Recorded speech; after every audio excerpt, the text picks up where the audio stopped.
Good evening to you all. Happy Saturday and welcome to Simon's Trading Channel. Yay! It's that time of the day again. I've gravitated more to the evening for my videos, mainly because I'm not very well organised in the morning, and I can fit them around my life much easier in the evening. So, happy Saturday. I hope you've had a good day, first day of the weekend. And I've had a lovely time. I've been on my bike for most of it. Anyway, enough of that. Let's get straight into the price action, which is, after all, what the channel is all about. So this is CME.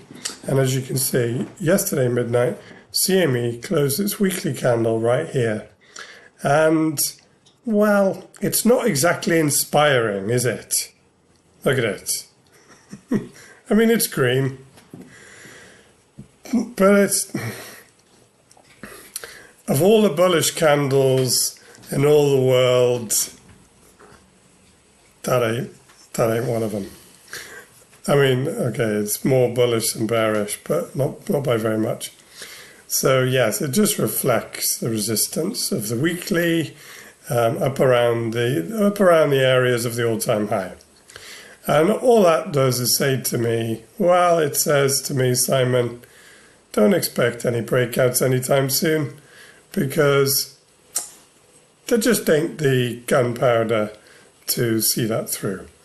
But what it also tells me is that this range that has gone on now for 13 weeks has probably got another week in it. I say this every week. Say, oh, well, you know, probably got another week within the range, and it happens. Let's just hope it's not 30 weeks like this one.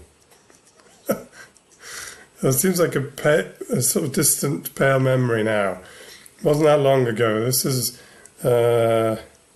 basically the start of 2023, so 18 months ago.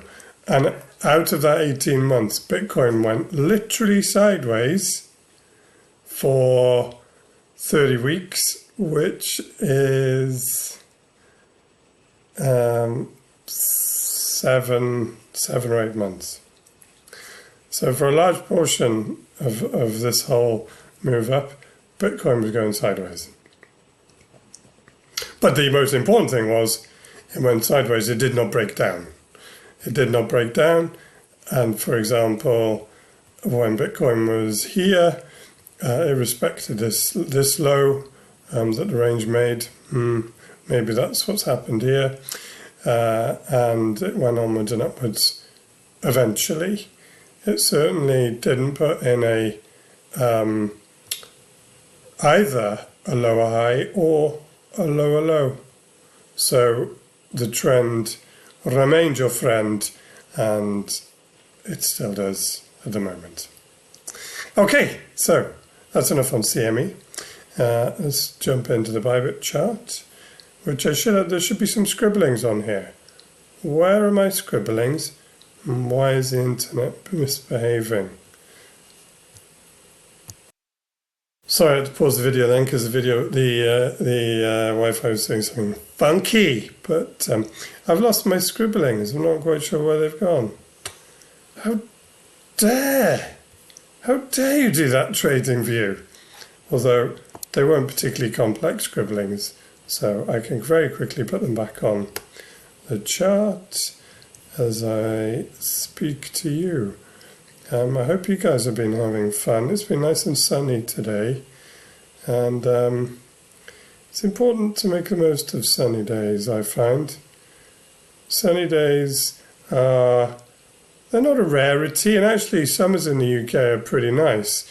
I think people in the UK forget that sometimes, mainly because winters are so absolutely awful.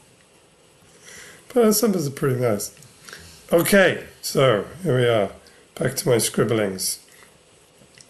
So my scribblings are the range of doom and the trend line. Now, you know, this whole price action you can look at, I think, in two ways. You can either look at it as this is a failed higher high, which is the basis for an M pattern or a double top or whatever you want to call them. People look for, so if you get a trend like this, And then you get this. And the key is that the price gets below the what people then call the neckline or whatever. I don't know what people call it. But the key is getting below here, which would have been, well, which is a higher low, obviously compared to these two. This would have been a higher high if it had continued on, but it failed. And so the key is to get back below the recent low, okay? And the recent, so this for a change in trend. So using a double top for a change in trend, or at least a pullback of some significance. Let me get rid of all that jazz. Can you get rid of that jazz, please? Yes. So for this to become more significant, Bitcoin's got to get back below on a daily, for a daily closure, so it could get down here on other time frames, 67,000. Daily closures below 67,000, more downside. Okay, that's my prediction. Oh, and while I play with my helmet hair from all the cycling I've been doing today, just to remind you that is not financial advice. But that would make this, that daily closure below 67, more likely then that this is indeed a double top or an affirmation, whatever you want to call it, and therefore more downside, probably to the midpoint initially, 64, and then we'll come back to it. Okay? So that's one way of looking at it. That's one way of looking at this. The other way of looking at it is, well, like I did yesterday, you turn it into a bit of a wedge, bit of a wedgie. And you say that all the way along here, there have been a sequence of lower highs. And so all these wicks, lower highs. And there's this attempt at the resistance, and there's this attempt at resistance. So basically you can say it's buying pressure up against resistance. And that's also absolutely correct. And if that goes on for long enough, then, well, you probably break through that resistance and then make a move up to where the current all-time high is. And I think that's also valid. For that trail of thought to continue, then the kind of same holds. A daily closure below 67,000 then sort of starts to make this less look like a wedge or flag or triangle, whatever you want to call it, and more like, well, downside. So, in summary, daily closure below 67,000 means that the next move of significance is probably going to be to the downside. What that doesn't mean then is, oh my God, let's burn down the house, Bitcoin's going to zero. What it means is it's going to be another week within the range. And probably not much more than that. And I think that's where I'm going to leave it, as this is now 8.5 minutes and it's Saturday night and you've got much better things to do than listen to me witter on. I hope you've enjoyed the video, and please like and subscribe if you have. And if you haven't enjoyed the video, don't come back tomorrow because I'll be doing another one. Okay, I'll probably look for something very similar because it's over the weekend.